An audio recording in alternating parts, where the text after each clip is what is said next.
Buenos días, buenas tardes o buenas noches, doctora Betina. El día de hoy, como tema 29, les vamos a presentar el género Streptococcus. Esperamos que nuestra exposición sea de su total agrado y que podamos cumplir con el objetivo de aprender de este tema de gran importancia, pues para nuestra materia y nuestra carrera.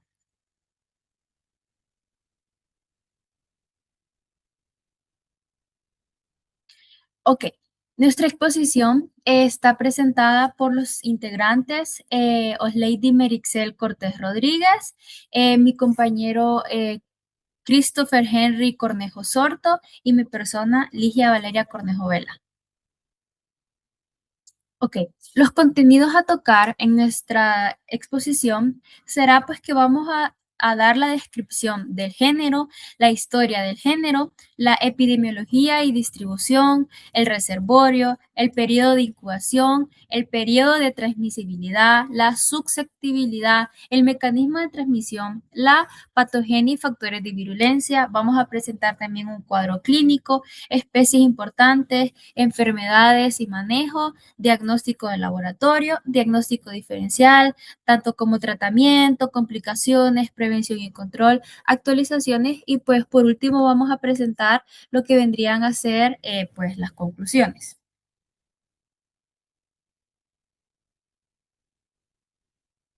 Ok, ahora vamos a empezar con lo que vendría a ser la descripción del género Streptococcus. Bueno, prácticamente, pues el género Streptococcus está formado pues por bacterias en forma redondeada, que estas son llamadas cocos. Ok, estas se tiñen, por así decirlo, como gram positivas debido a la estructura que estas poseen, que tienen pues una estructura gruesa con respecto a su pared pues celular.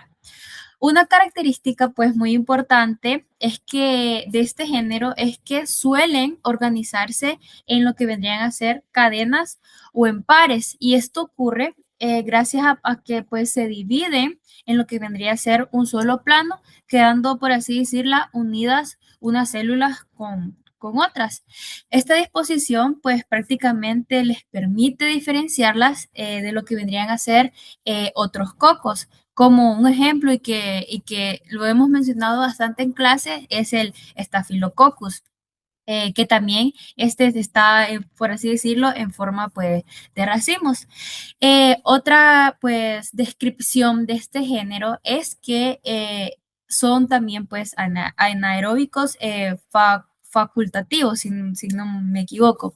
¿Qué quiere decir esto? Es que pueden vivir tanto en presencia de oxígeno como pues en ausencia de este. Y pues gracias a esta, por así decirlo, característica, esto pues les permite adaptarse a lo que vendrían a ser distintos sitios del cuerpo humano, como un ejemplo que la faringe, la piel, la mucosa o vías respiratorias. Eh, También presentan una característica clave y es que son catalasa pues negativas. Esta prueba pues es útil en lo que vendrían a ser laboratorios, ya que pues esto les permite diferenciarlo de lo que vendrían a ser otros estafilococos que, por así decirlo, siempre vendrían a ser vendrían a ser como catalasa pues positiva. Em, Ok, con respecto a eso, desde el punto, pues, o desde la vista como médico, este género, pues, es de gran importancia porque no todos los Streptococcus se comportan igual o de la misma manera, ya que algunos, pues, forman parte de lo que vendría a ser la microbiota, pues, normal, especialmente, pues, en boca y faringe, mientras que otros, pues, pueden causar, no sé, alguna infección también pues en la faringe pueden provocar una neumonía, una meningitis, entre otras pues enfermedades. Ok, ahora con respecto a la taxonomía, pues taxonómicamente los Streptococcus pues pertenecen a lo que vendría a ser el dominio bacteria. lo que indica pues que son microorganismos pues procariotas. Estas pues se ubican en lo que vendría a ser dentro del filus Firmicutes, ajá, que pues prácticamente es donde este filo pues incluye en lo que vendrían a ser muchas bacterias gram positivas. Luego, pues pertenecen a lo que vendría a ser la clase Bacilli, que ajá, pertenecen a lo que vendría a ser la clase Bacilli y también pertenecen a un orden lactobacillare y a la familia Streptococcus. Ajá, ok. Esta clasificación, pues, no es solo un dato, por así decirlo, de memoria, sino que tiene una importancia, pues, mayor, porque agrupa, por así decirlo, a las bacterias que comparten características estructurales y pues también comparten lo que vendrían a ser características pues metabólicas. Como lo que vendría a ser pues la pared celular gram positiva o también la fermentación de carbohidratos que más adelante lo vamos a tocar o también lo que vendría a ser la producción de ácido láctico. Entonces pues dentro de lo que vendría a ser el género Streptococcus existen pues especies muy relevantes en medicina como los Streptococcus pyogenes, ajá, o otro tipo pues de estreptococos que más adelante pues vamos a mencionar y pues que cada uno pues tiene, por así decirlo, enfermedades asociadas diferentes y pues por eso, por así decirlo, conocer la taxonomía es de ayuda al momento de poder ubicarlos dentro pues de un grupo bacteriano con características comunes, pero pues que presentan comportamientos clínicos distintos.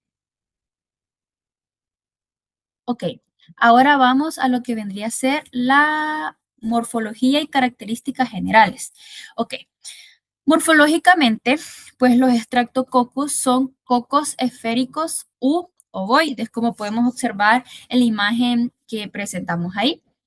Bueno, estos al dividirse, por así decirlo, en un solo plano, las células tienden a permanecer alineadas y, por así decirlo, forman cadenas. Lo que vendría a ser, pues, la longitud de estas, pues, cadenas tiende a variar según la especie que estemos estudiando y las condiciones eh, del ambiente en la que se encuentren. Ok. Estas son gram positivas porque poseen lo que vendría a ser una pared celular gruesa y, por así decirlo, formada principalmente por peptidoglucano. Ok, sin embargo, en lo que vendrían a ser cultivos viejos o cultivos que ya hayan tenido, por así decirlo, que se hayan hecho y que ya haya pasado un tiempo, eh, estos cultivos son viejos y pues tienden a perder parcialmente lo que vendría a ser esta característica. Por eso en microbiología, que es mayormente donde se hacen este tipo de cultivos, es importante y ajá, específico y principal trabajar con lo que vendrían a ser cultivos recientes.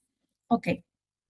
Algunas especies poseen cápsula y esta cápsula es muy importante porque les permite, por así decirlo, evadir lo que vendría a ser la fagocitosis, que es un proceso. ¿Y qué quiere decir esto? Es pues que prácticamente dificulta, por así decirlo, que los leucocitos lo reconozcan y pues lo destruyan, que prácticamente es lo que hace la fagocitosis, como mencionaba anteriormente. Ok. Además, otro punto que tocamos es sobre la pared celular. Esta, pues, como sabemos, contiene antígenos específicos que prácticamente le permiten clasificar, por así decirlo, a ciertas especies mediante, pues, sistemas como lo que vendría a ser la clasificación de Lazenfeld, que más adelante también la vamos a tocar. Ok. También, como mencionamos en la diapositiva, estas requieren, por así decirlo, de requerimientos nutricionales altos. Por eso, en los laboratorios suelen hacerse los cultivos o cultivarse en medios, por así decirlo, enriquecidos o que tienen en gran cantidad lo que vendría a ser el agar de sangre, que pues prácticamente ahí pues se observa prácticamente si se puede observar lo que vendría a ser la hemólisis. Ok, ahora vamos con la clasificación de los estreptococos. De los estreptococos. Ok, bueno, los estreptococos, pues como mencionaba, constituyen un grupo amplio y heterogéneo y por eso no se puede clasificar, por así decirlo, en un solo criterio. Ok, primero, pues estos pueden clasificarse según la morfología de lo que vendrían a ser sus colonias, es decir, que se van a clasificar según cómo se vean cuando crecen en lo que vendría a ser un medio pues, de cultivo. Ok, otro criterio muy importante es que el tipo de hemólisis que producen en lo que vendría a ser el agar de sangre, que era donde los que le mencionaba anteriormente, esto pues es una característica, por así decirlo, importante con respecto a lo que vendría a ser la clasificación, ya que pues esta característica les permite dividirlos tanto en alfa, en beta o en gamma pues hemolíticos. Eh, también los estreptococos se clasifican según los antígenos que presenten en su pared celular, especialmente pues mediante la clasificación de Langenfeld que más adelante pues les voy a explicar. También esta clasificación, en esta clasificación se utilizan lo que vendrían a ser pruebas bioquímicas, eh, no sé, como un ejemplo, como la sensibilidad con respecto a lo que vendría a ser la bacitracina o también, no sé, alguna otra prueba o, no sé, la solubilidad de bilis. Prácticamente esto es dependiendo de la especie, pues que en este caso pues se quiera identificar. Bueno, con respecto a los métodos, pues actualmente los métodos moleculares han mejorado muchísimo con respecto a lo que vendría a ser la clasificación, porque permiten identificar especies pues con muchísima más precisión mediante pues análisis genéticos. Entonces, prácticamente resumiendo esta diapositiva, la clasificación de Streptococcus combina, por así decirlo, criterios pues visibles, bioquímicos y moleculares. Ok, ahora si vamos a lo que vendría a ser la clasificación por hemólisis. Ok, una de las clasificaciones más utilizadas en lo que vendría a ser microbiología es la clasificación por hemólisis, que observamos pues en lo que vendría a ser la lámina. Prácticamente en esta clasificación se observa lo que vendría a ser el proceso cuando las bacterias crecen en lo que vendría a ser el agar de sangre. Ok, empezando por los alfa hemólisis.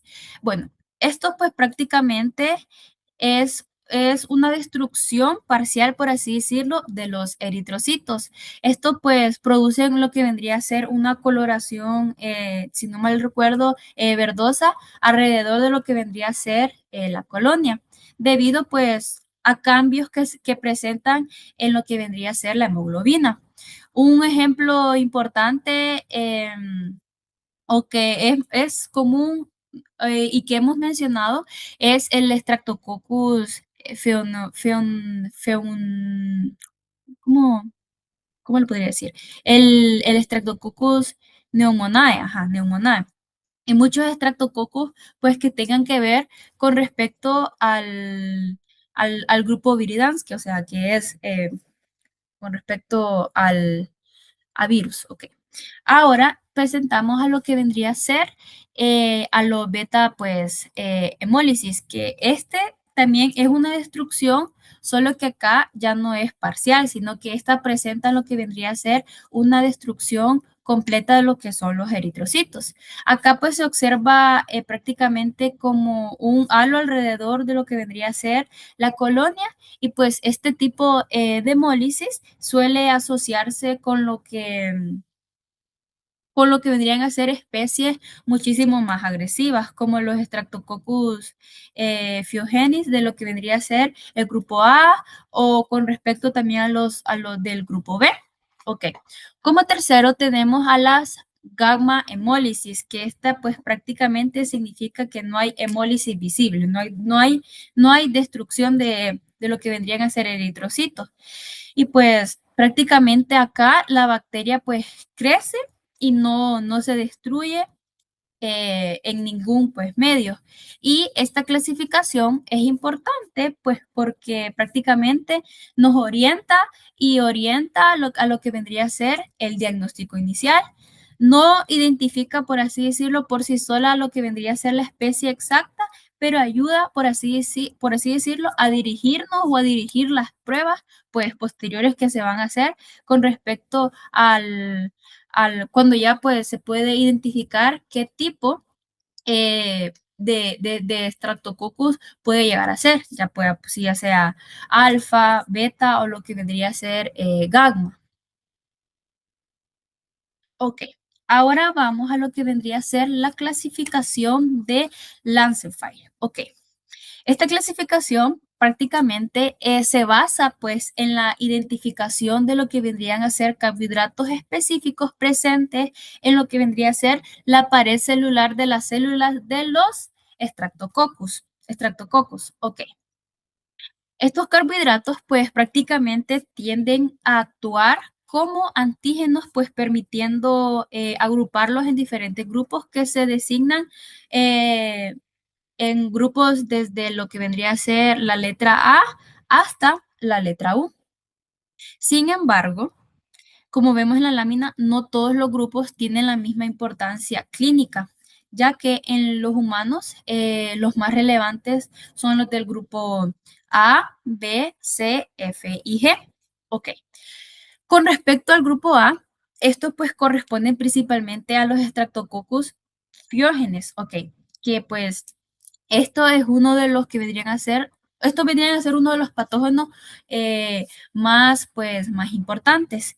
Estos, pues, se asocian con lo que vendría a ser la faringitis o infecciones cutáneas, escarlata, perdón, escarlatina y complicaciones inmunológicas, no sé, como la fiebre reumática, entre otros. Ok.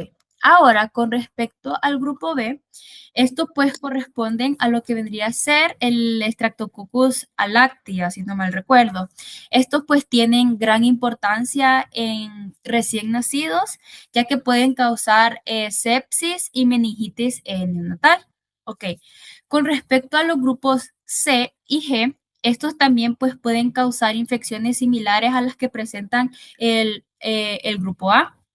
Y como decía, la faringitis o infecciones invasivas, aunque pues son en menor frecuencia. Ok.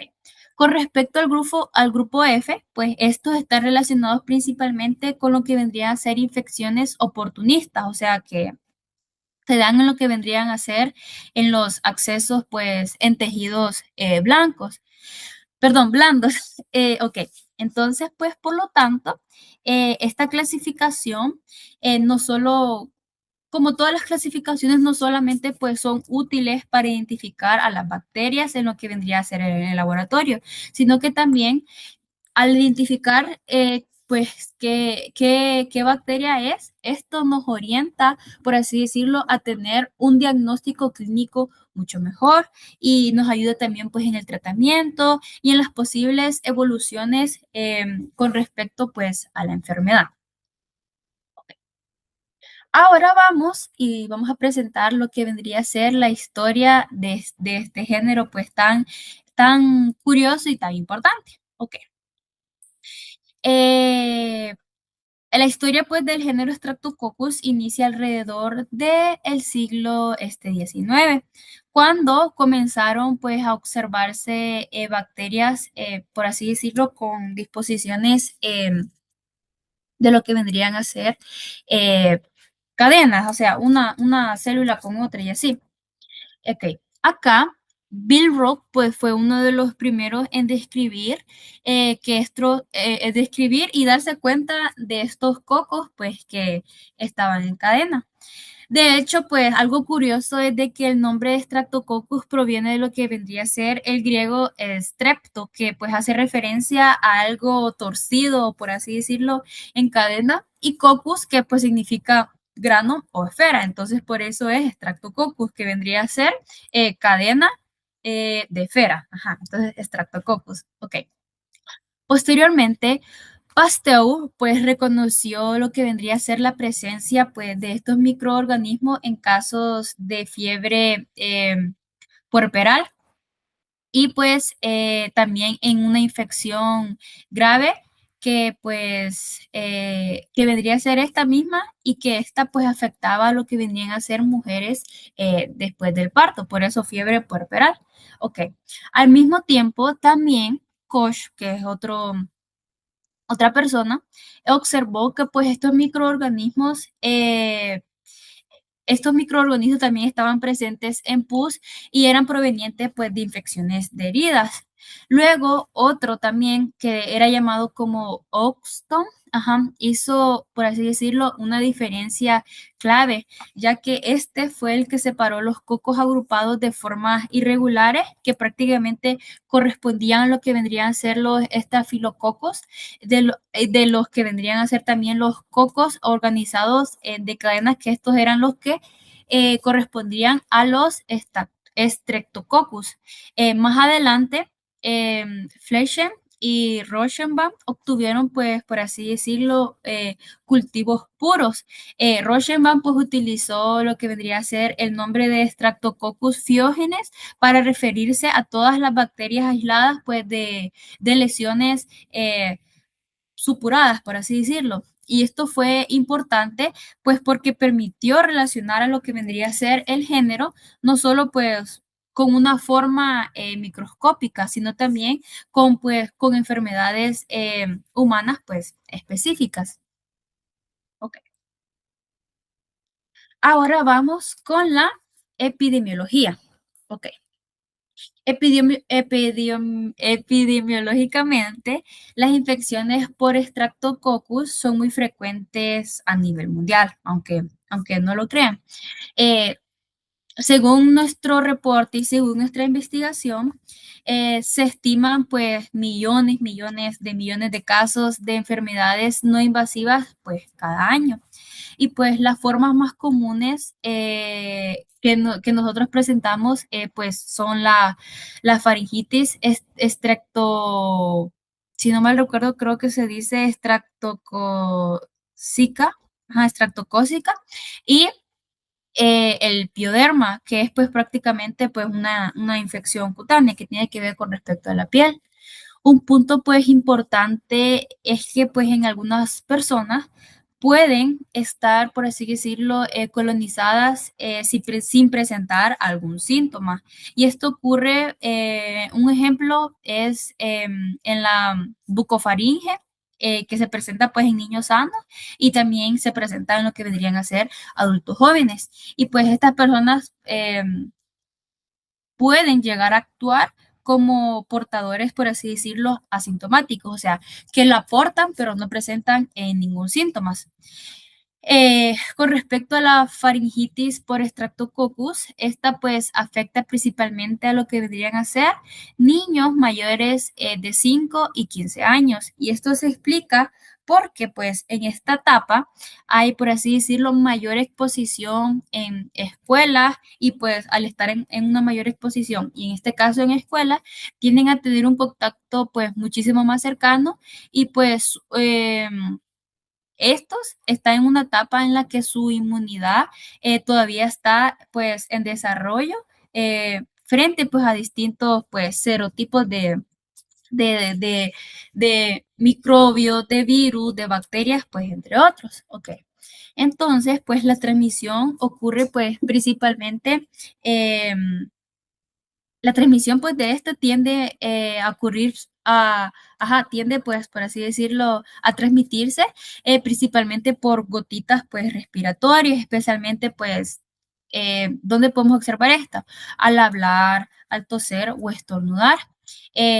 Con respecto a las infecciones cutáneas, pues la transmisión puede relacionarse con contacto, por así decirlo, directo con lesiones o con alteraciones con respecto a la barrera cutánea, la barrera de la piel. Por eso es que la epidemiología de este género depende muchísimo de lo que vendría a ser el contacto cercano que pues tienen los humanos. También la edad, el estado inmunológico que esta persona tenga y pues también las condiciones ambientales. Ok, ahora vamos a presentar lo que vendría a ser la distribución de Streptococcus. Ok, la epidemiología y la distribución pues van de la mano. Ok, la distribución de las infecciones pues por Streptococcus varían según, y como hemos venido mencionando, según el tipo de enfermedad y según las condiciones ambientales, o sea, geográficas. Ok. La faringoamigdalitis cósica, pues, y la escarlatina son, por así decirlo, más comunes en lo que vendrían a ser zonas más templadas, más heladas, y estas, pues, se presentan mayormente y con mayor frecuencia durante épocas o estaciones muchísimo más frías. Y pues esto se relaciona, por así decirlo, con el mayor contacto en espacios cerrados como aulas o guarderías, en donde pues las gotitas respiratorias, como estaba mencionando anteriormente, se transmiten con muchísima más facilidad. En cambio, pues algunas infecciones cutáneas como no sé, como el impético, creo que así se llama, este pues tiende a ser muchísimo más fuerte, por así decirlo, en climas más cálidos y pues esto se da especialmente en lo que vendrían a ser niños pequeños por el calor, pues la humedad, las lesiones que se generan en la piel o también la mala higiene influye bastante en esto, pues entonces, todos estos factores tienden a favorecer lo que vendría a ser la colonización y pues la infección de lo que vendría a ser alguna pues bacteria. También pues es importante mencionar que la fiebre reumática sigue siendo también un problema muy importante en lo que vendría a ser países en desarrollo.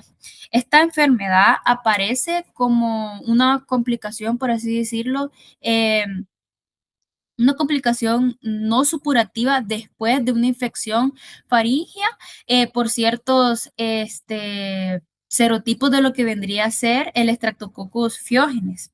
Entonces, podemos concluir con respecto a esta lámina de que pues la distribución no es igual para todas las enfermedades del género Streptococcus, sino que esta pues va a depender del género, del tipo de infección, la edad pues que tenga el paciente, el clima y pues las condiciones ambientales y socioeconómicas. Ok. Ahora vamos a presentar lo que vendría a ser el reservorio de lo que vendría a ser el género Streptococcus con respecto al género Streptococcus. Ok, bueno, el reservorio viene a ser el sitio donde el microorganismo vive, se mantiene y desde donde pues te puede llegar a transmitirse. Ok. En el caso de lo que vendría a ser el género Streptococcus, pues, el principal reservorio de este género es el cuerpo humano. Ok. Estas bacterias pueden encontrarse principalmente en la faringe, en la piel, en la mucosa y en vías respiratorias. Por ejemplo, un Streptococcus que hemos venido mencionando, el Fiógenes, bueno, pues este puede colonizar lo que vendría a ser la faringe o la piel. Luego está el Streptococcus pneumoniae, que este puede encontrarse en lo que vendría a ser la nasofaringe. Luego tenemos a lo que vendría a ser otro Streptococcus, el Agalacti, algo así creo que se dice. Este pues puede colonizar lo que vendría a ser el tracto genitourinario y también pues el digestivo. Entonces pues como podemos mencionar, algunas especies tienen, y que a mí me pareció algo bien curioso porque yo pensaba de que lo que vendría a ser el género Streptococcus solo podía estar presente en lo que vendría a ser los humanos, pero no. Este otro reservorio de este género es también los animales. Esto pues em, ocurren, por así decirlo, ciertos estreptococos y que fue bien curioso que afectan tanto como caballos o cerdos y algunos pues en algunos casos esta pues bacteria puede transmitirse de un animal a lo que vendría a ser el ser humano.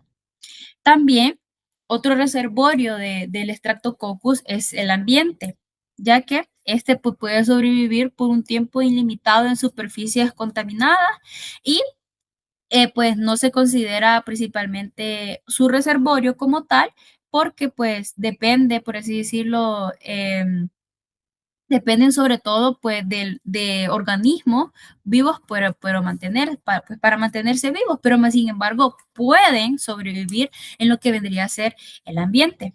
Y pues esto es importante porque muchas infecciones no empiezan necesariamente pues por una exposición externa pues evidente, sino que pues no sé, por alguna colonización previa, es decir, pues que la bacteria puede estar presente pues en el cuerpo y causar alguna enfermedad cuando encuentra pues condiciones favorables como lesiones en la piel o la disminución de defensas o no sé, alguna alteración en en alguna alteración de barreras naturales. Entonces, pues eso es con respecto a su reservorio. Ok, ahora vamos a hablar sobre el periodo de incubación. Ok, el periodo de incubación del Streptococcus. Ok, bueno, el periodo de incubación viene a ser el tiempo que prácticamente transcurre desde lo que vendría a ser, eh, desde que pues, desde pues que la persona entra en lo que vendría a ser el contacto con la bacteria hasta que aparecen pues los primeros pues síntomas. Ok. En el género Streptococcus, pues este periodo no es igual pues para todas las especies, eso va a variar, pero pues generalmente suele ser en corto tiempo, alrededor pues de 1 a 3 días. Ok. El género Streptococcus pyogenes, bueno pues por ejemplo, los síntomas que puede presentar, pongamos a la faringitis, que puede presentar, pues aparece en lo que vendría a ser en ese intervalo de 1 pues, a 3 días. Y eso pues explica por qué los brotes en lo que vendrían a ser escuelas o familia pues pueden desarrollarse rápidamente y pues el contagio es rápido. Ok. Con respecto a los Streptococcus pneumoniae, pues este periodo también suele ser pues breve, especialmente pues infecciones respiratorias como neumonía, aunque puede variar según pues la condición del paciente, según sus defensas y su sistema inmunológico. Ok. Este también, como mencionaba, de 1 a 3 días. Y con respecto al Streptococcus a galaxia, ajá, este, pues, como mencionaba, afecta a recién nacidos y pues las manifestaciones de este pueden aparecer dentro pues de las primeras 24 o 48 horas después de lo que vendría a ser el nacimiento, especialmente pues cuando la transmisión ocurre durante pues el parto, el contagio ocurre durante el parto. Y pues este periodo depende pues de varios factores, pues la cantidad de bacterias a la que pues el paciente se expuso o también la virulencia de lo que vendría a ser el tipo de bacteria o de la cepa, o también pues el sitio de entrada y el estado inmunológico de lo que vendría a ser pues el huésped, el portador. Y pues por eso, pues que aunque se menciona a un promedio pues general, siempre debe interpretarse pues según lo que vendría a ser la especie y el cuadro clínico que presente el paciente o huésped. Ahora vamos con el requerimiento de cultivo. Ok. Acá, pues para identificar lo que vendría a ser un Streptococcus en el laboratorio, es fundamental pues tomar una muestra adecuada según el sitio pues de infección. En lo que vendría a ser una faringitis, pues la muestra debe obtenerse de lo que vendría a ser la bucofaringe posterior, especialmente pues de lo que vendrían a ser las amígdalas. Y esto pues es importante porque si se toma, por así decirlo, de zonas anteriores de la boca, o este pues llega a contaminarse con la saliva, pueden crecer bacterias, por así decirlo, de la microbiota oral que interfieran en lo que vendría a ser el aislamiento de, pues, del patógeno. Entonces, a la hora de hacer el cultivo, este se va a ver alterado por, em, pues, por bacterias que no corresponden a lo que vendría a ser el área a detectar qué tipo de bacteria se encuentran o el área en la que pues, se requiere hacer este cultivo pues, para poder identificar qué bacteria está pues atacando pues, ajá. Entonces, pues, con respecto a las infecciones cutáneas, se recomienda lo que vendría a ser levantar lo que vendría a ser la costra que se genera, y pues tomar material purulento de lo que vendría a ser la base de la lesión. Esto pues mejora, por así decirlo, la probabilidad de recuperar lo que vendrían a ser los microorganismos responsables de generar lo que vendría a ser pues la lesión. Y pues, eh, como mencionaba al inicio, el medio de cultivo más utilizado es el agar de sangre, porque este permite, por así decirlo, el crecimiento de estas bacterias pues exigentes, y además permite pues observar qué tipo de hemólisis hay, pues que sea tanto alfa, beta o gamma. Y pues este crecimiento puede, por así decirlo, requerir de una incubación prolongada y una incubación prolongada de aproximadamente 2 a 3 días antes de considerar pues un cultivo negativo. También pues se menciona que la incubación con dióxido de carbono puede favorecer tanto pues el crecimiento como la expresión de lo que vendría a ser la hemólisis. Y por eso es de que pues el cultivo pues no solo forma, no solo pues confirma lo que vendría a ser la presencia de la bacteria, sino que también aporta muchísima información inicial pues para su clasificación e identificación. Y eso ha sido mi parte con respecto a los primeros contenidos a tocar en nuestra exposición. Para dar continuidad a nuestra presentación y profundizar en la dinámica de estas bacterias en la salud humana, tenemos el siguiente punto, que es el periodo de transmisibilidad. E iniciamos con Streptococcus pyogenes, que va orientado al grupo A y es de una transmisión de persona a persona mediante las gotitas respiratorias en el caso de la faringitis, o a través de heridas de la piel después del contacto directo con un individuo infectado con un fomite o con un artrópodo vector. El segundo que tenemos es el Streptococcus agalactiae, que va orientado al grupo B. Menciona que entre un 10% y un 30% de las embarazadas presenta un estado transitorio de portadora vaginal, aunque la incidencia depende del momento de la gestación en el que se tome la muestra y las y las técnicas de cultivo utilizadas. En las mujeres no gestantes se ha observado una incidencia similar. El tercero que tenemos es Streptococcus pneumoniae, o también llamado neumococo. La mayor parte de las infecciones están producidas por la diseminación endógena desde la nasofaringe o la orofaringe colonizadas hasta regiones alejadas, como por ejemplo pulmones, oídos, sangre y meninges, ¿vale? Pasando a los estreptococos del grupo viridans, que pueden ser tres: mutans, sanguinis y mitis. Su transmisibilidad es principalmente endógena. Estos microorganismos forman parte habitual de la microbiota normal de la cavidad oral, la faringe y el tracto gastrointestinal. Esto puede ser superior en personas sanas, por lo que la transmisión de persona a persona no es el mecanismo principal de acción. El siguiente es el Galolyticus, que anteriormente se clasificaba como Streptococcus bovis de tipo 1.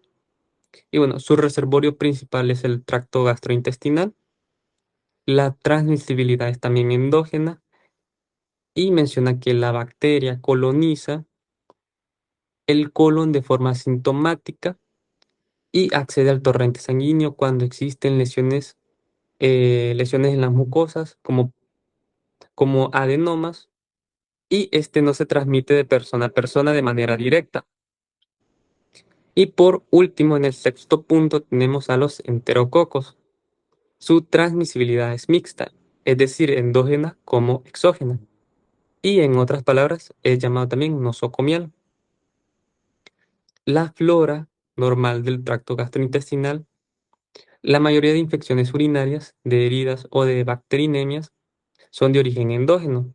Sin embargo, en el ámbito hospitalitario existe transmisión interhumana mediante contacto directo o indirecto, como lo pueden ser manos del personal sanitario, superficies contaminadas, equipos médicos y entre otros. Seguimos con el siguiente punto, que es la susceptibilidad.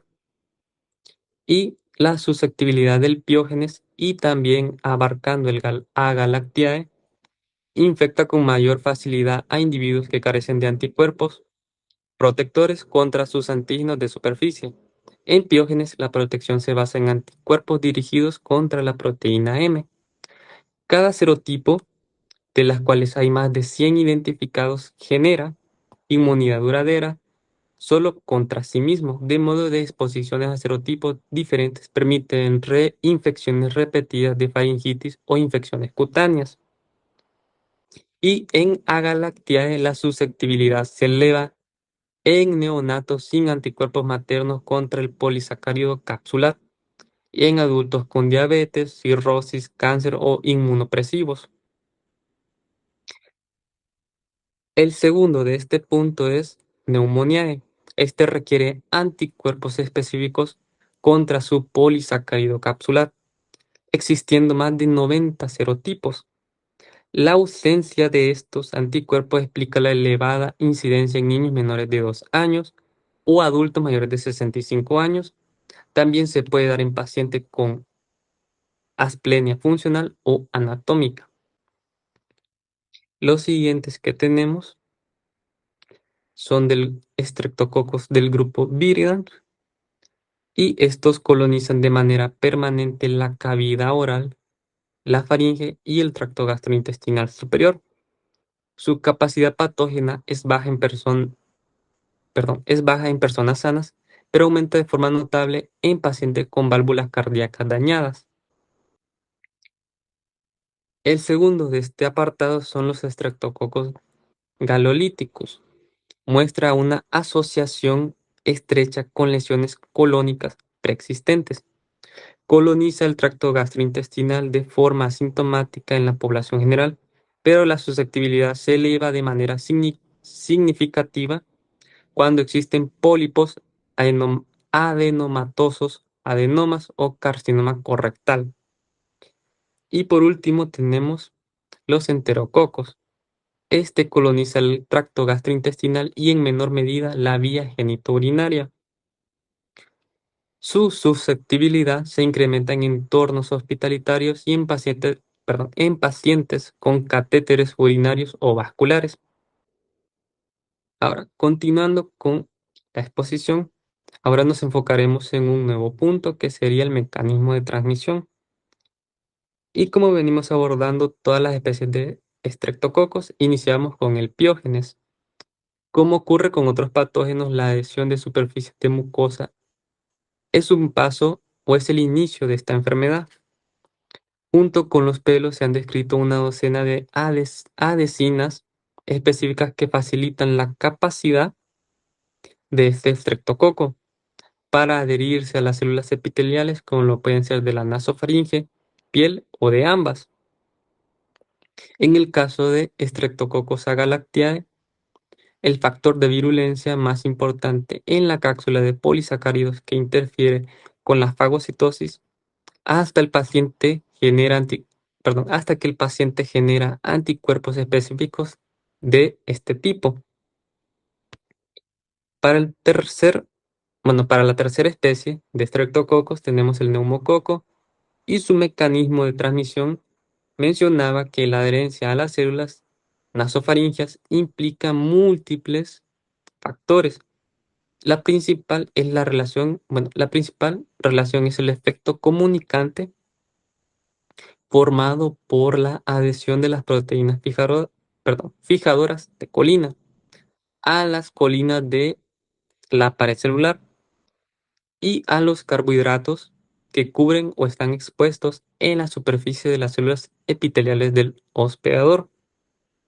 En Streptococcus del grupo Viridans presentan una adherencia de tipo endógeno y oportunistas. Estas bacterias forman parte constitutiva de la microbiota normal, de la cavidad oral, de la faringe y del tracto gastrointestinal superior en más del 90% de las personas sanas, por lo que no requieren adquisición externa para causar enfermedad. Tenemos la cuarta especie que sería el Streptococcus galolyticus y tiene un tipo de adherencia endógena y oportunista como el que mencionamos anteriormente. Esta bacteria forma parte de la microbiota normal del colon en una proporción variable de la población adulta sana, donde coloniza de forma asintomática el tracto gastrointestinal. Por último, tenemos el Enterococcus, que se adhiere de manera endógena y nosocomial. Forman parte de la microbiota normal del tracto gastrointestinal y en menor medida del tracto genitourinario. Ahora vamos con la patogenia y factores de virulencia. La cápsula es una capa externa gelatinosa que rodea la pared celular de la bacteria compuesta generalmente por polisacáridos. Su composición variará de acuerdo a la especie del patógeno. Por ejemplo, en Piógenes se dispone de mecanismos para evitar la oxonización y la fagocitosis. La cápsula de ácido hialurónico es poco inmunogénica, interfiere con la fagocitosis. En Pneumoniae, la cápsula de polisacáridos es el principal determinante de la virulencia. En Agalactiae, el factor más importante es también su cápsula de polisacáridos, que interfiere con la fagocitosis hasta que generan anticuerpos específicos para este tipo. Tenemos a los siguientes tres especies de Streptococcus. Empezamos siempre con Viridan, y es que la mayoría de las especies se consideran no encapsuladas o con una cápsula muy tenue, es decir, muy débil. Sin embargo, en Mutans y Sanguinis producen abundantes polisacáridos extracelulares como glucagones o dextranos a partir de sacarosa. Estos polisacáridos forman una capa laxa que se libera al medio externo en lugar de una cápsula compacta. En Streptococcus galolyticus produce una cápsula polisacárida de composición variable, menos antifagocítica como pueden ser en otras cápsulas. Está formada principalmente por polisacáridos de glucosa y galactosa. Y por último, Enterococcus tiene algo curioso y es que no posee una cápsula polisacárida antifagocítica clásica. En su lugar produce una glicocálix o capa de polisacáridos extracelulares que se liberan al medio. Luego tenemos otros factores de virulencia y tenemos la proteína M. Es una estructura filamentosa anclada a la membrana celular que penetra y se proyecta desde la pared celular estreptocócica. Cuando está presente, los estreptococos son virulentos y pueden resistir la fagocitosis por polimorfismo nuclear al inhibir la activación de la vía alterna del complemento. La segunda es la estreptolicina O. Es una proteína que tiene actividad hemolítica en estado reducido, pero es rápidamente inactivada en presencia de oxígeno. Se menciona también, o se mencionaba, se encarga de una parte de la hemólisis observada en crecimientos profundos, perdón, en medio de sangre. Tenemos la estreptolicina S y menciona o mencionaba que es la enzima que produce las zonas hemolíticas alrededor de las colonias que crecen en la superficie de las placas de sangre. Es elaborada en presencia de suero y no es antigénica. Los últimos dos factores de virulencia son la estreptocinasa o estreptoquinasa. Esta es producida por muchas cepas de estreptococos de tipo B hemolíticos. Son divididas en A, B, C y D. Estas degradan el ADN y facilitan la propagación de los estreptococos en los tejidos al licuar el pus. Ahora, vamos con la patogenia del estreptococo y es que se centra en los mecanismos biológicos desde que entra el patógeno hasta que aparecen los síntomas, es decir, el cómo ocurre la enfermedad. Obviamente, iniciamos con piógenes y es que la virulencia está determinada por la capacidad de las bacterias de adherirse a las células, invadirlas y producir toxinas y enzimas. En Streptococcus agalactiae, el factor más importante es su cápsula que interfiere con la fagocitosis. Los anticuerpos protectores explican la predilección de la enfermedad en neonatos. En neumonía, las manifestaciones se deben fundamentalmente a la respuesta del hospedador frente a la infección más que a otros factores tóxicos específicos. Ahora vamos con con las otras tres especies. Del grupo Viridans, su patogenia es de baja virulencia y altamente oportunista.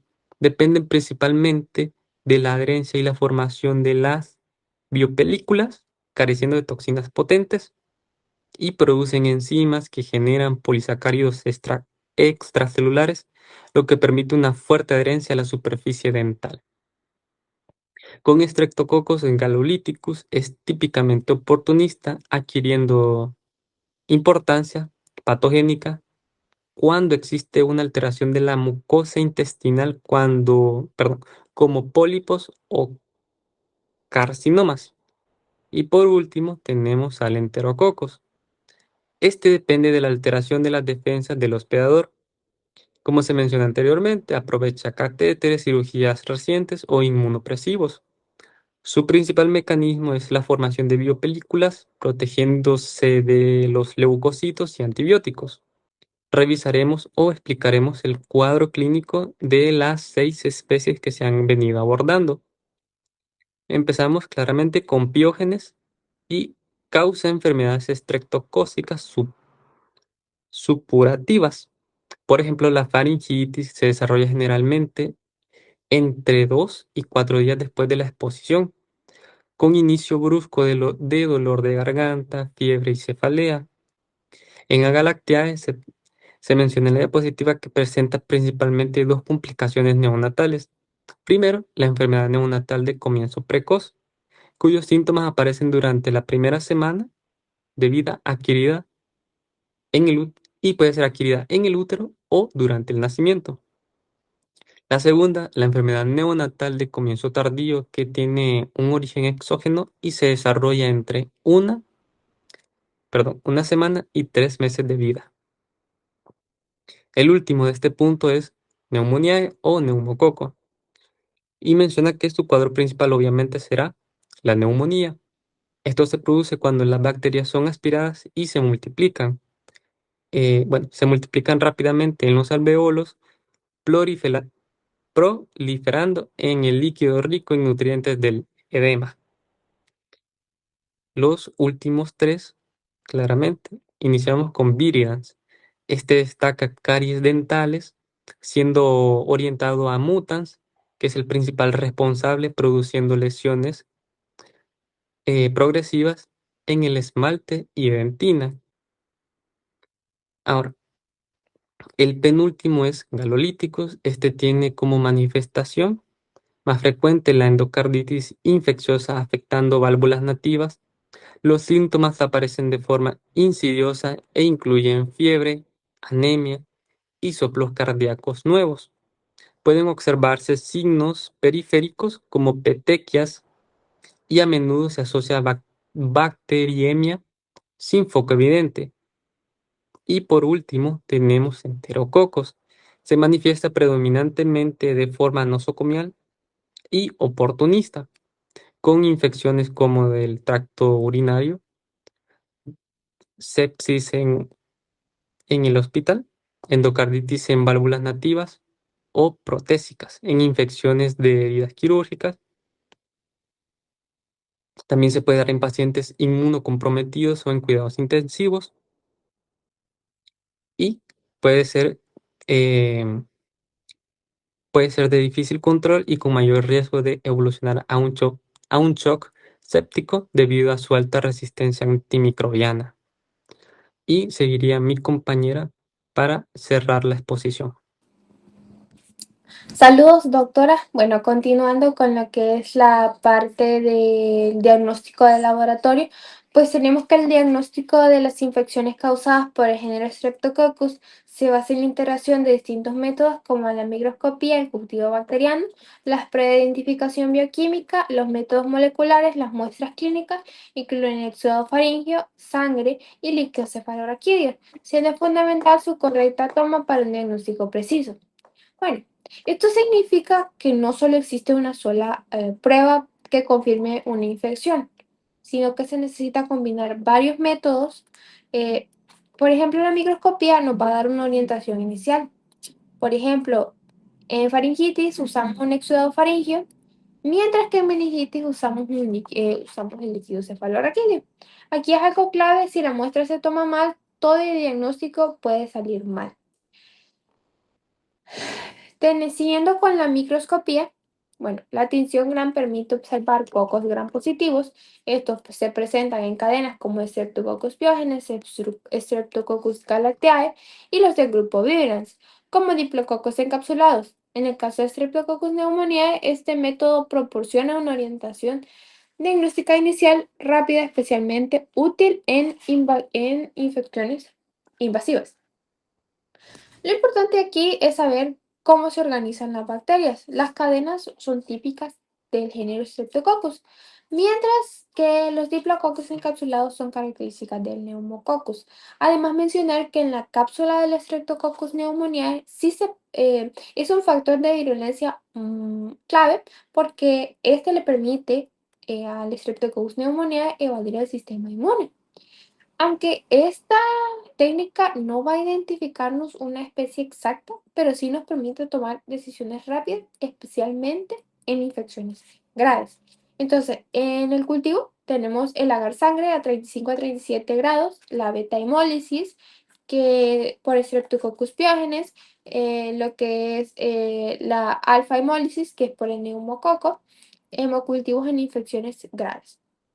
Decir que el homocultivo es algo fundamental, porque esto nos va a confirmar qué tipo de bacterias con las que nos estamos enfrentando.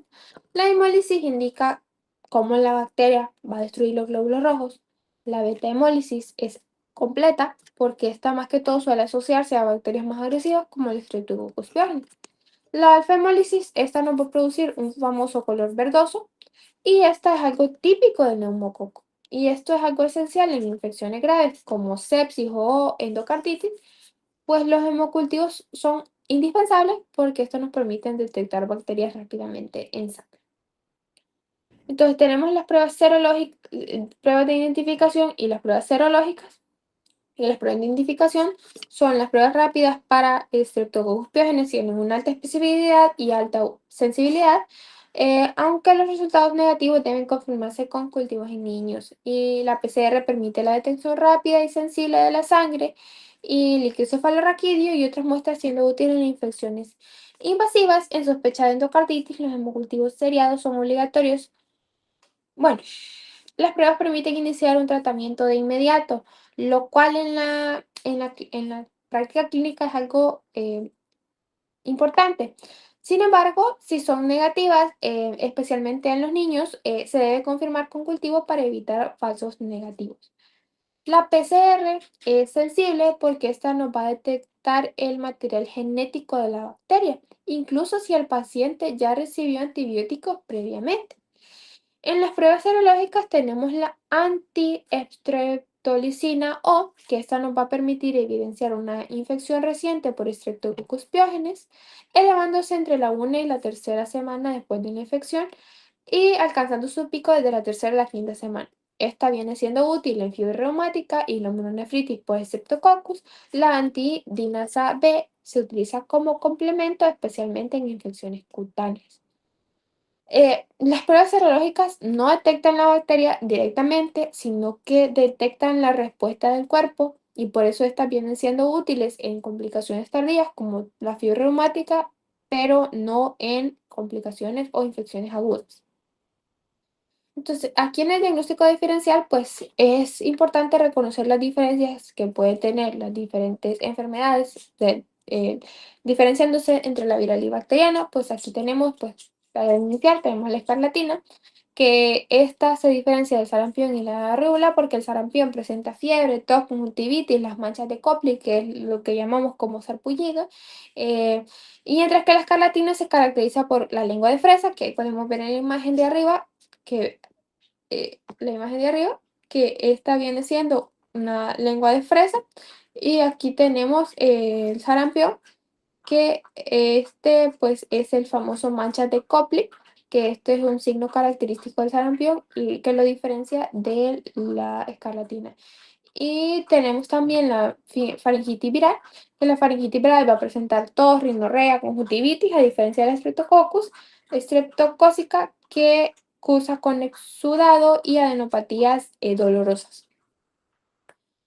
También aquí tenemos lo que es la neumonía por Streptococcus pneumoniae, que se va a diferenciar de la neumonía viral y de micoplasma neumocócica tienen neumonía, ya que la neumocócica tiene un inicio brusco y abrupto y purulento. O sea, en otras palabras, pues lo que nos quiere decir es que la neumonía por Streptococcus pneumoniae, a diferencia de la viral y de la micoplasma pneumoniae, es que esta tiene un inicio, tiene un inicio progresivo, perdón, tiene un inicio abrupto, tiene un inicio brusco, eso es lo que quería decir. Y tiene un esputo purulento, que estos van a orientar al neumococo. En el caso de la meningitis, que aquí la meningitis neumocócica debe distinguirse de la viral, y de la meningocócica, que presenta rash petequial, la bacteriana se caracteriza por el deterioro rápido de neutrófilos y baja glucosa en el líquido cefalorraquídeo. En la meningitis, pues los cambios en el líquido cefalorraquídeo permiten diferenciar entre la viral y la bacteriana. Entonces, ya aquí hablando del tratamiento, pues puede haber distintos tratamientos según el tipo de enfermedad. Por ejemplo, en el Streptococcus pyogenes tenemos que sea penicilina, amoxicilina y penicilina G, benzatina. En el caso de la meningitis se da la ceftriaxona más la vancomicina. También en el caso del grupo Vivirans se da la penicilina G más gentamicina. En el caso del Streptococcus agalactiae se da la profilaxis intraparto, la penicilina G, y en el caso de la sepsis neonatal se da la ampicilina más gentamicina.